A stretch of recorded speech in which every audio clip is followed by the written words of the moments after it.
I'm Dani. I'm Marie. And this is Beyond the Books with Dani Marie. We are so excited. Pump, pump, pump. I feel like this is just a continuation of last week's episode. Yes. So, alright. We wanted to start off by thanking one of our commenters. I don't know if she's actually subscribed or not, but I know that she's commented on the vlog. Her name is Stephanie. Hi, Stephanie. Thank you so much for your comment and your correction of us. Oh. So, here's the thing. All right, apparently, we have been saying Rice's name wrong. Right. Okay, so I say it Rhysand, and the shortened version is Rhys, okay? And I know that that's weird because I've been saying Rice. Rhys Right. and Rhysand they don't calculate. So apparently, though, Stephanie told us that Sarah J. Maas came out and said that the correct pronunciation is, in fact, the short Rhys and Rhysand. And I'm not a fan. I hate it. Rhysand? Sounds like a decrepit raisin. Sounds like an old man, not a big, sexy, manly lord. God dang, I'd rather call him Karen. Like, I can't do it. I appreciate it so much. Thank you for correcting us. Yeah. This is one of those things, though. We're Here's going to keep lying to ourselves. I'm going to keep calling him Rhysand. I can't help it. Yeah. I've already been doing it for so long and in my mind. Right, I'm attached. I mean, I can't. If I hadn't already named my youngest kid, his name would be Rhysand. Point blank.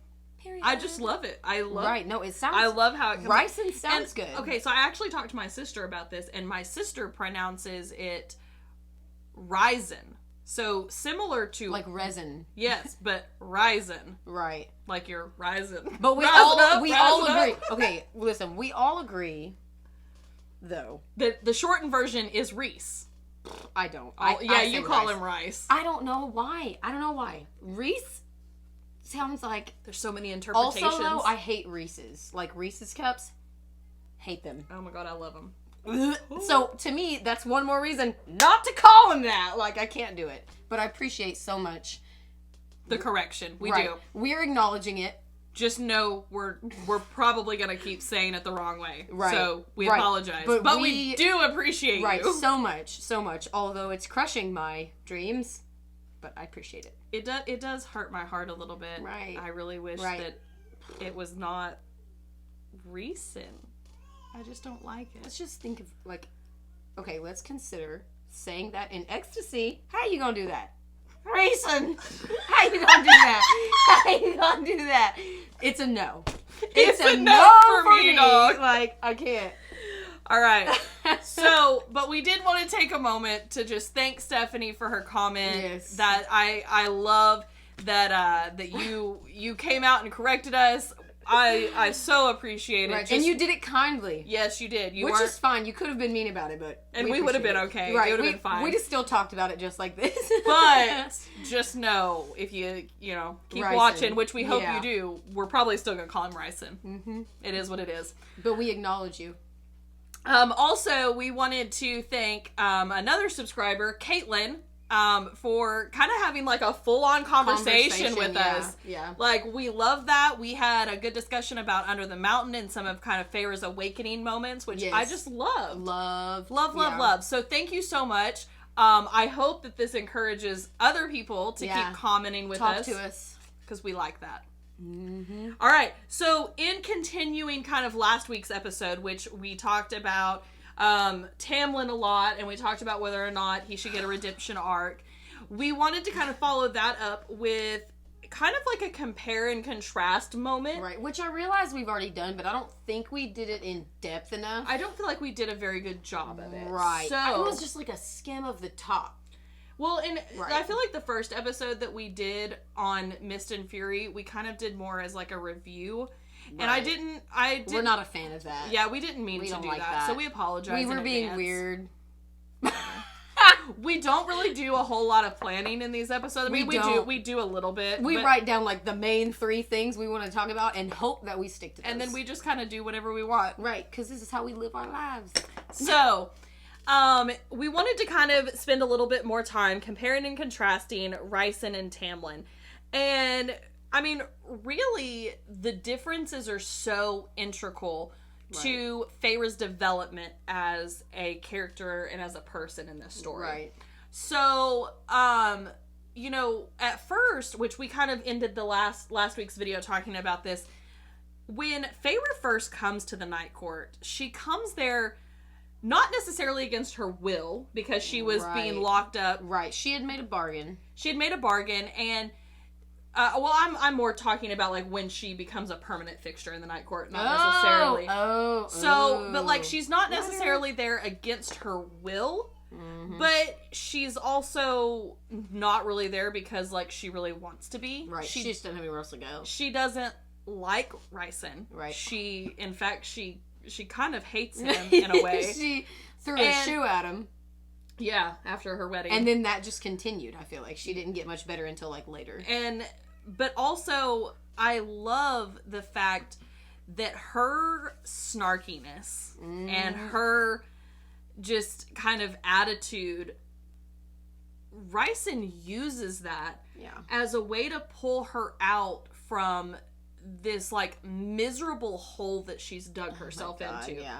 So I mean, think about this as a person, like the lowest point that you've ever been in your life, and you know you don't want to eat, you don't want to talk to anybody, you don't want to do anything, don't shower, nothing brings you joy. And I'll be honest, like I'm one of those people that I love to read, and whenever I get into those moments and I'm in that like depression phase, I will not pick up a book. I hate to read. Yeah, you can literally feel it. You can like feel it clouding everything. Yes. The things you love, you're like, and nothing brings you joy. And that is literally, like, Feyre's there only, like, times a million. Yeah. Because she's not even human anymore. Oh, God. She literally lost her life.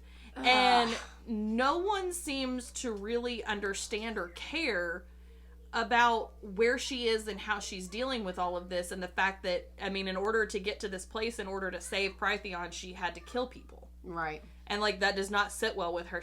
It literally causes her to vomit up her guts every night. Every night. And so, while in the beginning of Mist and Fury, Tamlin is literally laying next to her, watching this happen every night, knowing that, I mean, you know that he's awake. Like, how could you literally lay next... He's got all them face senses, and you trying to tell me he couldn't smell the vomit from the other side of the room? Right. Well, I mean, how are you going to lay next to somebody and not notice when they jump, like, bolt out of bed every night and then hurl their guts up? Or sweat laying in the bed.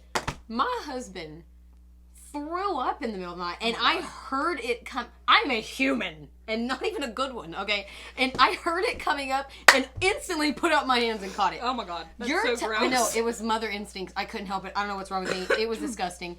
But if I can sense with my human senses that the guy next to me in bed is about to throw up, you'd think he would feel of her hopping up out of the bed to go die in the next room. Like, care. At least care. Right. God. So I hate him.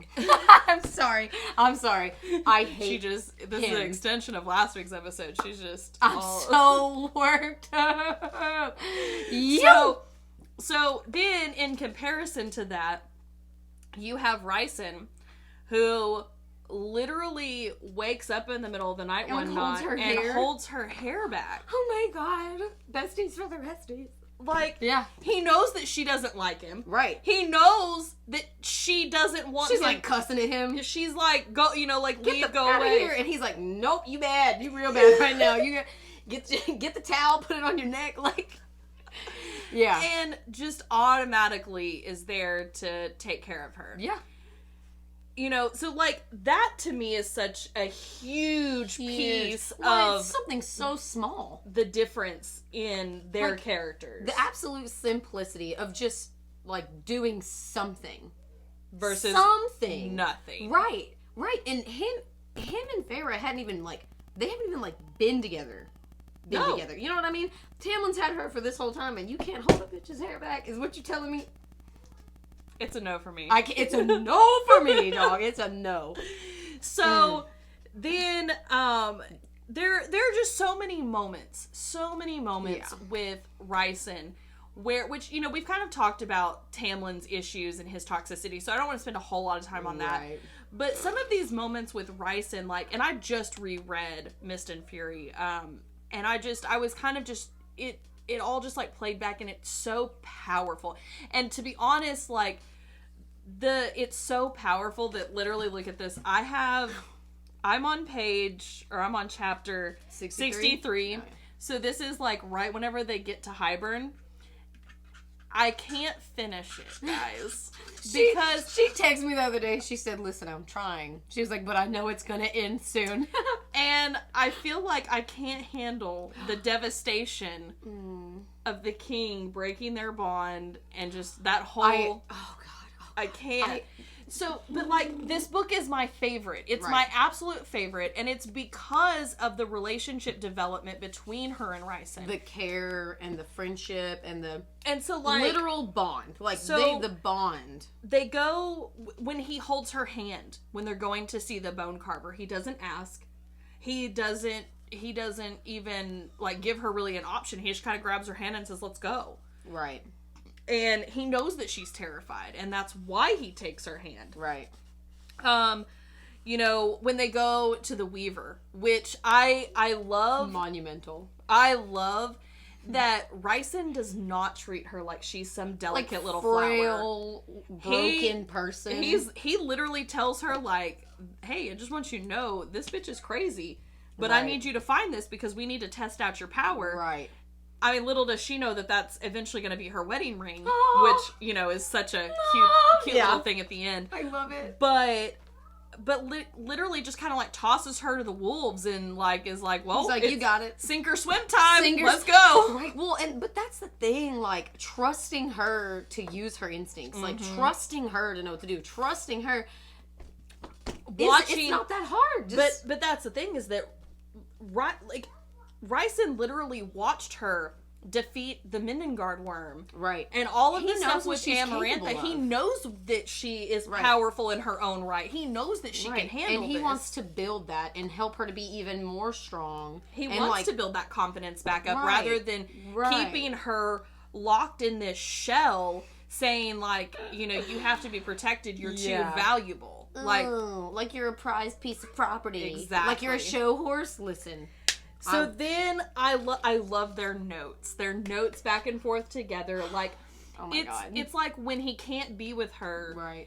Even if they're bickering and bantering, which, There's I mean, something. more often than not, she writes him the note back and calls him a prick. Right. Which is some type of, like, conversation that they... But, that like, she didn't he have with checks Tamlin. in with her. Right. And he does it in a way without saying, like, oh my God, how are you? Are you okay? He's like, are you still pouting? He literally, like, taunts her. Right, because that's how you get her out of the shell, and, like, and he knows that. Yeah, He uses it. He uses it to help build her up in a way that, you know, he's not trying to make her fall in love with him. Like, and I think that's what makes me love. He just wants what's best for her. Yes. And he's the only person in her entire life, to this day, that has ever been that way. The circle, you know, his circle ended up being that way, but, like, Tamlin, her dad, her sisters, nobody. One else, not even her mother, ever put whatever was best for her on the table. None of them. Rhys was the first.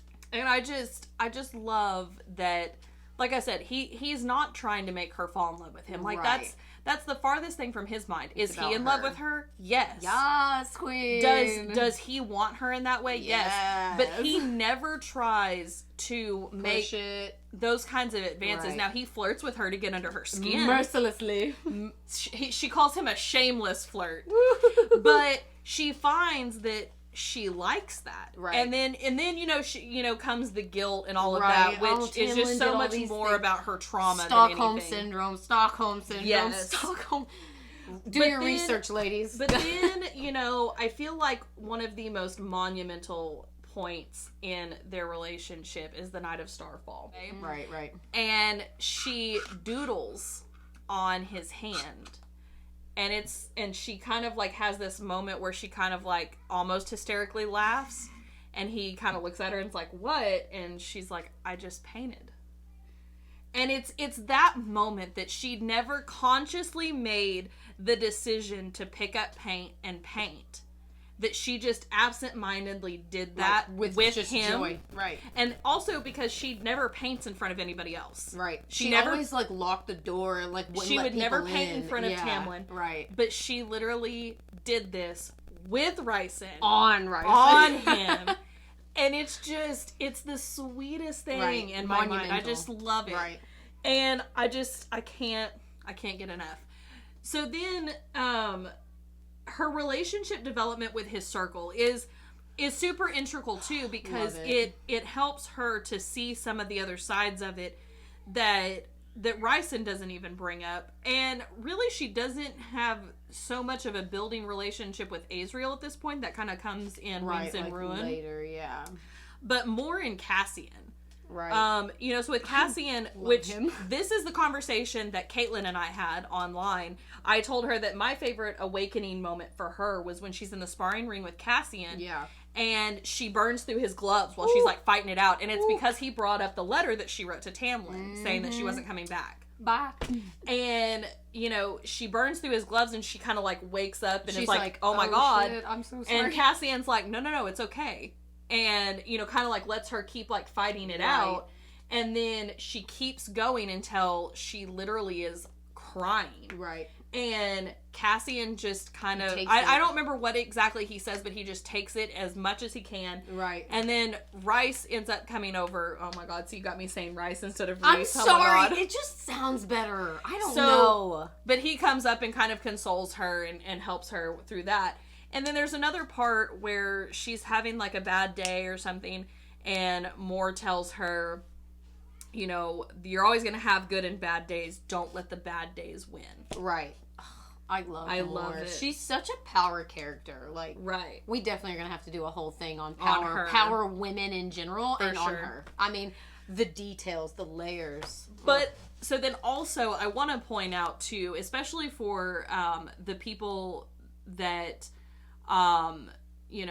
some of the stuff might be a little too vulgar or sexy for them. Ooh. So I want to point out that I did not bring up that one of my favorite moments for them as like a couple or like no when they go to the Hewn City, which is a super sexy scene and I do love. And it is an integral moment, but I would like to point out that I did not bring that up specifically because like that's kind of, it's at another level at that point. Right. That they moved further into their relationship. She's definitely starting to entertain the idea. She's entertaining things for sure. She's got some thoughts. I got some thoughts. Let me tell you. What I wouldn't give for him to be a real person. Let me just say. But I did see on this page that we are part of, I saw some character artwork that they did of that scene, and I was like, I want that tattooed on my body. I was like, that's what right I want. Yeah. Oh my God, so hot.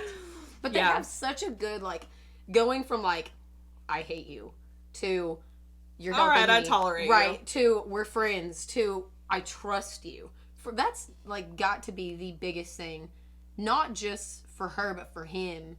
Trusting more than his inner circle and this complete outsider that hasn't been there for all these hundreds of years, and just putting her in the most vulnerable place he has. You know what I mean? Yes. And then her having the same trust back for him with the painting thing. Like the layers that Sarah J. Maas used to create this, like the foundation for their relationship is just mind-blowing. I would really be interested to like sit down and talk with her and ask her how long the writing process for their character development took. Yeah. Because I just want to know where it started. I need to know where it started. I want to know her inspiration for the character. I have so many questions. Rhysand. If anybody out there knows, comment. Put it in there. Email us. Let us know. Tell me. Because we're interested. I'm dying to know. Yes. So good. So, that's kind of really what we had for you today. We really just kind of wanted to sit down and really focus on some of those main characters and kind of how those characters help build Feyre up to the position that she's in at the end of this book. Which, I mean, I feel like we can lead into going next week, and then we'll really kind of get into Wings in Ruin as well. Yeah. We're kind of taking this a book at a time, but we're also not necessarily sticking in order. It's really hard to stay in order because of all of the overlapping information. Like, you can't really get a good view of the whole thing, if you don't discuss, like, some of the character development in the beginning and the end. Yeah. I mean, you just can't. There's so much There's so much that happens. So much. When people ask me about the book, I'm like, I can't tell you. You just have to read it. So there's no way. Like, there's no way. Yeah, it's really hard. So then the other thing is that we would love to hear your stories. If you have turned someone on to this series, and kind of like where they're at with the series and like how their they feel thoughts about it. Oh yeah. Because I think, in our first like pilot episode where we were kind of introducing ourselves, I told y'all that, for years and years and years, my favorite book of all time has always been Harry Potter. I was telling another friend about this the other day, and I told them, like, this series trumps Harry Potter. Like, it's better. Which is hard to say. And it really is. It hurts my heart to say that. Right, but it's true. But I literally said that to her, and she was like, oh my God, like, that's got to be a big thing coming from you. And I was like, no, you don't understand. She's literally got Harry Potter tattoos. That's how serious it is. I'm about to have a Court of Thorns and Roses tattoos. Me too. Okay, calm down. So many. It's totally fine. So many. We're fine.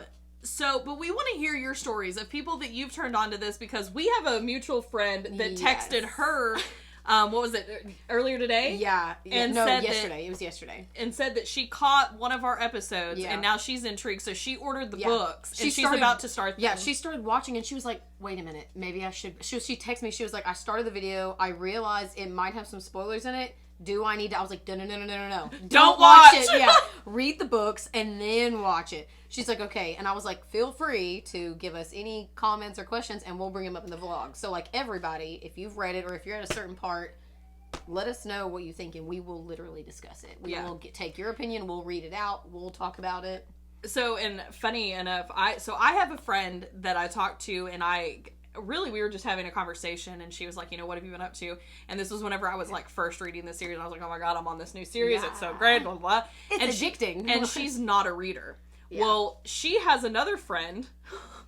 And so for whatever reason, like after her and I talked, her and this other friend talked, and I've met this other friend, but we're not like super close or BFFs or anything. And so this other friend was like, oh, well, I like to read. I'll check that out. And so she started texting me. So she, like, she's friends with her friend's friend. Because of a through book this mutual friend, she got my number, and we've been texting about this book, which is just friends so with everybody. Right. A book will do that to you. It's literally creating friend bridges every Let's which all way. Be friends. We should have a giant meeting where everybody who's obsessed with ACOTAR gets together and just goes wild with conversation and probably a party. I'm down over for these it. Books. I'm down for it. I'll do it any day. We need to do like a rent out, like an Airbnb, and just like sell tickets and have everybody like. That's a brilliant idea. Let's do it. Stay tuned for an ACOTAR ball. Stay tuned. Let's throw a starfall. Oh my God! It's happening. It's happening, Carol Baskin. It's happening. So, anyways, I think that we're probably way over on time. So, but before we go, yes, if you enjoy our conversations and you like, which we hope you do, right? If not, I don't know why you're watching this, but thanks. Because we're idiots, right? Yeah. But if you enjoy our conversation and you want to see some of our work as authors, because we are a co-author team, we have an account on Vocal, and you can go see one of our published works that is on there recently. It's called The Darkness Within. I'm trying to think of the vocal.media. Vocal.media. Honestly, if you just go to Google and type in vocal, it's typically the first thing that pops up. And you should be able to search for either Dani Marie, which is us. Or you could search for the title of the short story called The Darkness Within. Mm-hmm. And that definitely helps us out. We do get a small portion of like proceeds for like every read that we get, which is really great. It's not even like a penny per read. Right. But it's more feedback, I think, that we want. Read it, let us know what you think, and we might even do an episode on it if enough of you request so. If you end up liking it, share it on your social media. And again, like, we just want the feedback. We want to know what people think about our writing. Oh, yeah. So that we can grow it and expand it, because it is something that we love to do. We would love to actually make this a full-time thing. Right, yeah. That's the dream.